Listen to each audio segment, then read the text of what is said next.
Olá pessoal, essa é a terceira parte do nosso vídeo de como desenvolver um relacionamento com Deus, de como desenvolver mais intimidade com Deus.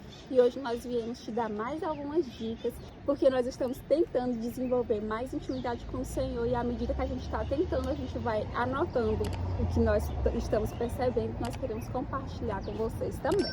E lembrando que nós somos um jovem casal cristão, eu sou o Marcos. Eu sou a Érica, sejam bem-vindos ao nosso canal, que você esteja aqui para crescer juntamente conosco também. Então a primeira coisa que nós vamos abordar aqui é sobre a meditação. Meditação, por quê? Porque muitas vezes a gente lê a Bíblia, a gente ora, mas a gente faz aquilo tudo ritualisticamente certinho. Não sei se essa palavra existe, ritualisticamente. Mas enfim, Mas o que acontece? Nós não podemos agir dessa forma, como se a gente fosse robozinhos. Nós precisamos desenvolver intimidade com o Senhor e entender que Ele quer se relacionar com a gente. E num relacionamento nós falamos e também ouvimos. E para ouvir a voz do Senhor nós precisamos meditar. O que é meditar? É você parar ali um instante e contemplar aquilo que está acontecendo. Por exemplo, agora nós estamos aqui escutando barulhos de pássaros, do do rio. rio, das árvores. Então tudo isso, quando a gente para meditar, a gente consegue contemplar a grandeza de Deus e consegue ver que o Senhor, através da natureza, Ele fala no seu cuidado conosco. E muitas vezes isso passa despercebido, porque a gente não medita. Então nós estamos aqui no nosso primeiro tópico para que você medite na palavra do Senhor. Como o salmista dizia, Na lei do Senhor medito de dia e de o noite. prazer dele era meditar O prazer na lei do dele. Senhor, de dia e de noite. Então que o nosso prazer seja esse também, não só de cumprir as regrinhas, mas de gerar um relacionamento com Deus, de parar um pouquinho para escutar a voz do Senhor. Segundo tópico, O segundo tópico agora é o jejum. jejum. Então, irmão, o que tu tem a dizer sobre jejum? Eu tenho que dizer o seguinte, a Bíblia diz, né, que é melhor obedecer do que sacrificar, mas o jejum ele acaba que nos ajuda a fortalecer um pouco o nosso espírito, a matar um pouco a nossa carne e nos aproximar do Senhor, porque quando nós estamos no jejum, nós lembramos de orar mais, nós lembramos de nos consagrar mais, e isso que acaba fortalecendo nós espiritualmente e automaticamente nós nos aproximamos mais do Senhor. Isso, esse é o jejum com propósito, né? Porque não adianta você... Vamos colocar como se fosse um jejum de uma dieta normal que você faz. O jejum espiritual não é igual a dieta que você faz para emagrecer ou para regular sua alimentação, não é isso. O jejum ele precisa ter um propósito, ele precisa ser com um propósito de abdicar ali um pouco da sua carne para que o seu espírito seja fortalecido. Então, o seu jejum ele tem que ser com propósito. Não adianta você passar um dia sem se alimentar e você não ter tirado um momento para meditar com o Senhor, né? Nós Vai temos fazer sentido.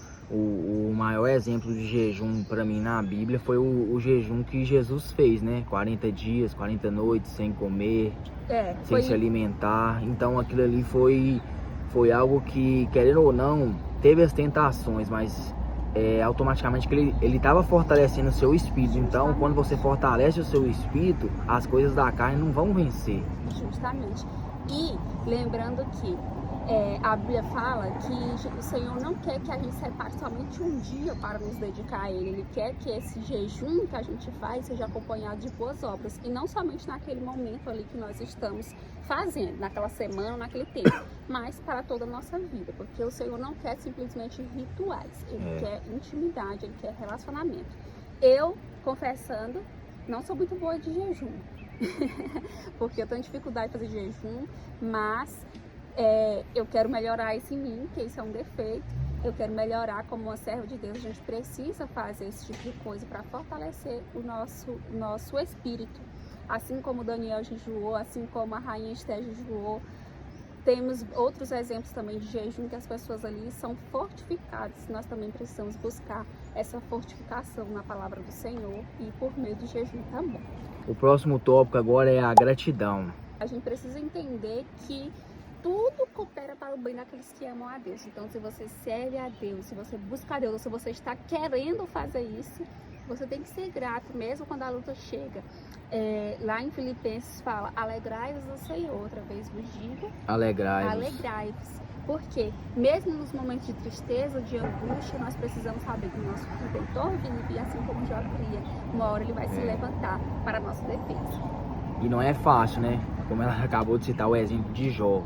Jó, por mais que ele passou ali por essa turbulência toda na sua vida, perdendo seus filhos, perdendo todos os bens que ele tinha, ele continuou com a sua gratidão, dizendo que ele cria no Senhor, por mais que os seus amigos vieram ali para poder lançar ainda mais palavras que o colocassem para baixo, ele continuou crendo no Senhor. E quando nós somos gratos, é isso que acontece. Quando você passa por uma adversidade, a gratidão, ela nos faz lembrar que pode cair 1000 ao nosso lado, 10.000 à nossa direita, mas a gente pode ser atingido, mas a gente não tem que continuar a caminhar sempre sendo grato no Senhor. Isso. A gratidão, ela muda a nossa perspectiva de visão. Por exemplo, qualquer coisa que aconteça, às vezes você tá com uma goteira na sua casa, igual nós estamos agora.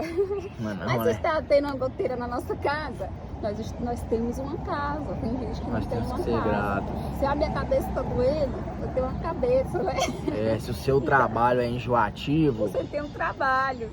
Se você não tem muito dinheiro, aí fica difícil, né? Mas, enfim, nós temos que ser gratos a Deus, não só pelas coisas boas, mas pelas tribulações também. Como diz no livro de Tiago, as tribulações são para gerar perseverança para nós. E lá em Apocalipse diz que os que perseverarem é os que receberão a coroa da vida. E por fim, nós temos a obediência. A obediência, por quê?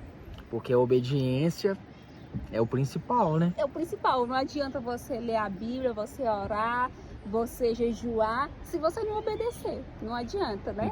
E como a gente já disse, né? A palavra do Senhor diz que é melhor obedecer do que sacrificar. Então não adianta nada se você lê a Bíblia, se você jejua, se você medita, mas se você não obedece... Não adianta, não adianta. É igual hoje na escola dominical, a gente estava estudando lá sobre quando Jesus transformou a água em vinho. Ele não simplesmente transformou aquela água em vinho, mas ele pediu para que os serventes lá fossem lá e enchessem as talhas, né? Isso. Então, se eles não tivessem obedecido, aquele milagre não tinha acontecido. Não que ele não pudesse fazer o milagre sozinho, mas por ele ser um Deus relacional, que quer relacionamento conosco, ele nos permite participarmos dessa obra maravilhosa dele. Então, quando ele te pedir alguma coisa, faça, porque ele está fazendo participar dessa grande obra dele. Obedecer a Deus é a base de todas as coisas, querido. Justamente. Obedecer a Deus é o essencial para as nossas vidas serem transformadas, para as nossas vidas serem alicerçadas nos pilares, que é Ele, o Pai, o Filho e o Espírito Santo, e é isso aí. Isso, e não só obedecer por medo ou por imposição, mas obedecer por medo por ou amor consequência. ao Senhor. Certo? Certo. Fique com Deus, até a próxima. E espero que vocês tenham gostado aí das nossas dicas. E coloque em prática. Isso aí. Tchau, tchau. Um grande abraço.